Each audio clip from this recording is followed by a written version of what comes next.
Everyone, today I will discuss IMO performance standard for ICDIS. Operational and functional requirements. Concise guide to mutual B key operational behaviors, how system database information must be shown, and correct handling of scale in chart display and decision making. So next is understanding the IMO performance standards for ICDIS. The IMO standards defines minimum operational and functional behaviors for ICDIS to ensure safe navigation.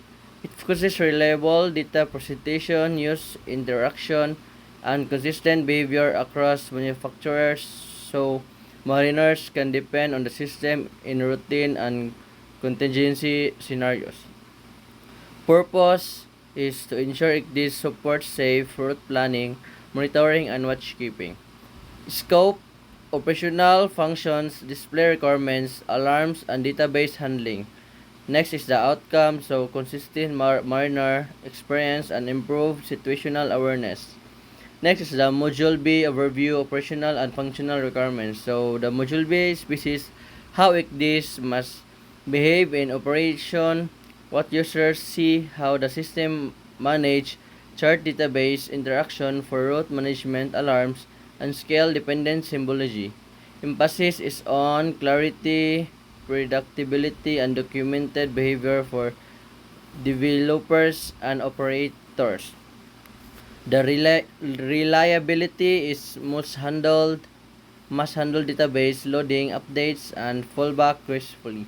Visibility is critical, info always readable at operational scales. Next is predictability, consistent symbology and behavior across zoom levels. Next is the display of system database information key requirements. So Module B requires ICDIS to present system database information clearly and accurately so users can verify chart integrity, update status, and source metadata. Essential database elements: charts, catalog, sales names, edition, update number, ANC validation status, and data integrity checks. Update history, notice to manners or ANC updates dates. Source and producer metadata. System must allow easy access to this info without obscuring navigation, view and support exporting or printing database reports for compliance checks. Next is the navigational functions and information display. So operational functions must be intuitive and present the right information at the right time. Module B defines required functions and expected display behavior for safe watchkeeping. Next is route planning. Create, edit, and assess routes with automatic checks for crossing hazards and depth constraints. Next is the alarms and monitoring. CPA or TCPA and anti-groundings alerts must be visible and configurable. Alerts must not be suppressed unintentionally. Dynamic overlays. So AIS radar and other sensor overlays must align to chart scale and be tuggable without losing important chart context. Scale, importance, and implement. Scale controls what is shown and how Module B mandates scale, dependent symbology, appropriate in features, generalization, and consistent behavior across zoom levels to prevent information overload or loss. Next is the practical application and real-world examples. Case coastal approach. Switch to large-scale early verify and see edition and recent updates enable depth contours and sounding levels confirms AIS overlays alignment. Next is the case ocean passage.